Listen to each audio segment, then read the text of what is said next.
नमस्कार शेतकरी बंधूंनो, आज आपल्यासोबत हाडोळी तालुका भोकर येथील सरपंच श्री अमृतवाड साहेब आहे. मी त्यांचं कृषी विज्ञान केंद्रातर्फे स्वागत करतो.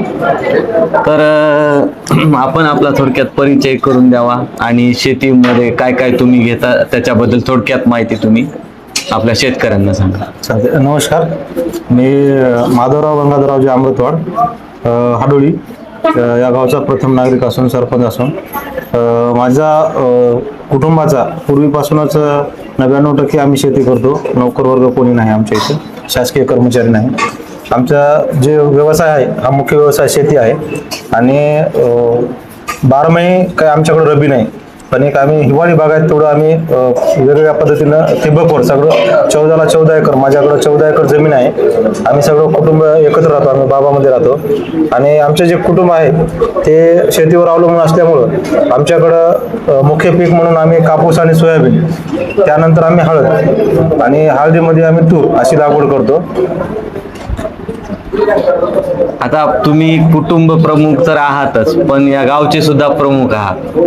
तुम्ही आता आज जो कार्यक्रम झाला, धरती माता बचाव अभियान असेल किंवा संतुलित खताचा वापर आहे, त्यानंतर शेती बचाव योजना, हे जे सगळं अभियान आणि खरीप पूर्व शेतकरी ह्या सगळ्या जो कार्यक्रम आहे, ह्या कार्यक्रमाच्या पार्श्वभूमीवर तुम्हाला कार्यक्रमाबद्दल काय वाटलं आणि तुम्हाला भविष्यात अजून कृषी विभाग असेल, आत्मा असेल, कृषी विज्ञान केंद्र असेल, यांच्याकडून काय अपेक्षा आहेत त्या थोडक्यामध्ये? आज आमच्या गावामध्ये तंत्रज्ञान व्यवस्थापन यंत्रणा आत्मा अंतर्गत धरती माता बचाव अंतर्गत आज एक आमच्या गावामध्ये कार्यक्रम झालेला आहे. त्या कार्यक्रमासाठी पोखर्णी येथून कृषी विज्ञान तज्ञ आमचे देविकांजी देशमुख साहेब, डॉक्टर मॅडम व तसेच करशे साहेब यांनी आम्हाला खूप मोठं आणि मोलाचं मार्गदर्शन दिलेले आहे. जिल्हा उद्योग केंद्राचे देशमुख साहेब पण आमच्या इथे आले होते आणि एकंदरीत पाहता आमचे देविकांजी देशमुख सरांनी एवढं मोलाचं मार्गदर्शन केले आहे. जसं शेतकरी आपण शेतीला लागवड करता आणि खताचा डोस देता, मुख्य कारण म्हणजे आपण माती परीक्षण केल्याशिवाय आपल्या जमिनीला खताचा डोस देऊ नये. त्यामध्ये आपल्याला शेतीमध्ये समजा नत्र कमी असेल, पॉटॅश कमी असेल, पोटॅश असेल, झिंक, बोरान, आपण वेगवेगळे खतं देता.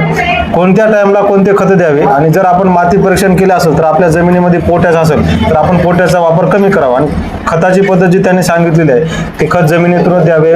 वर जे आपण चुटके म्हणून टाकता, समजा वर खत जमिनीच्या वर जे खत टाकता ते किमान 60% खत आपल्या पिकांना पोषक नाही आणि 40% खत आपल्याला झाडांना हे करते समजा.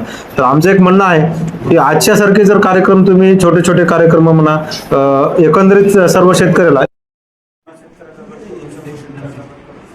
जर एक महिन्याला एक जर आमच्या इथं जर जसं आपण शेती कार्यशाळा घेतात या पद्धतीने जर तुम्ही शेतकऱ्याचा गट करून जर शेती गट करून जर आम्हाला मार्गदर्शन केलं, आदिवासी असेल, सोयाबीन असेल, कापसाबद्दल आपण तर आणि बियाणं निवडूच्या माझं म्हणणं आहे की जेवढे तुम्ही आता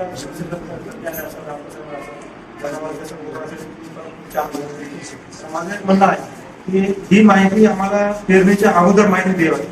आम्हाला बियाची कोणती बियाची लागवड करता येते, शेतकऱ्यांना दर्जेदार बियाणे निवडणे गरजेचं आहे. आणि खताच्या बाबतीमध्ये तुम्ही जसं आता सांगितलं की कोणते खतं कोणत्या वेळी द्या, म्हणजे आपण समजा आपल्याला गरज नाही त्यावेळेस टाकले, समजा आपण DAP टाकतो, वेगवेगळे खतं जर आपण असं बघितलं खताचे क्वालिटी आहे आणि आपल्याला खताची मात्रा माहिती आहे. तुम्ही जर सांगण्यानुसार जर आम्हाला जर यावर्षी जर आता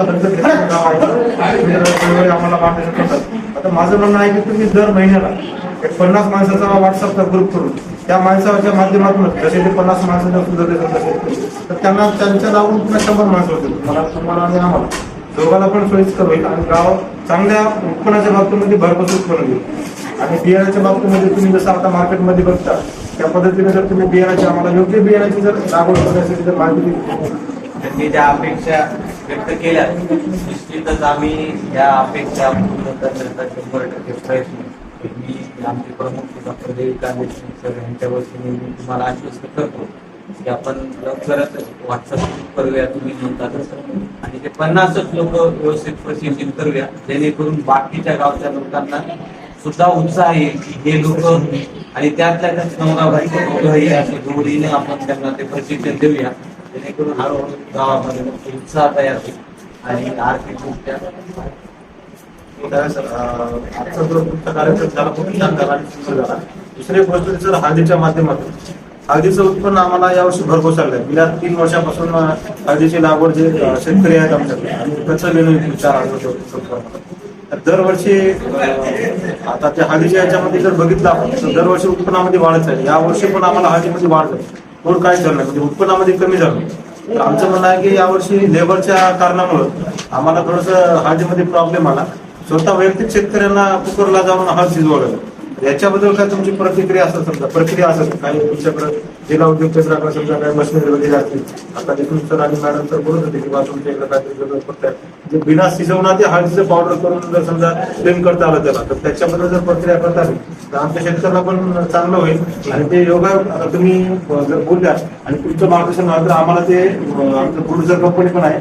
कंपनीला म्हणा की गावकऱ्यांना म्हणा बचत गटाला शेतकरी गटात तर तुम्ही आपण त्यांना ते प्रशिक्षण देऊया जेणेकरून हळूहळू गावामध्ये उत्साह तयार होईल आणि आर्थिकदृष्ट्या आजचा जो तुमचा कार्यक्रम झाला खूप छान झाला आणि सुंदर झाला.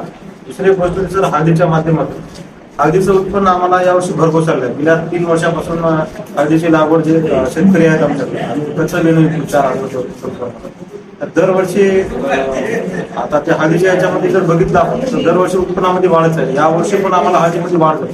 थोडं काय झालं म्हणजे उत्पन्नामध्ये कमी झालं. तर आमचं म्हणणं आहे की यावर्षी लेबरच्या कारणामुळं आम्हाला थोडंसं हळदीमध्ये प्रॉब्लेम आला.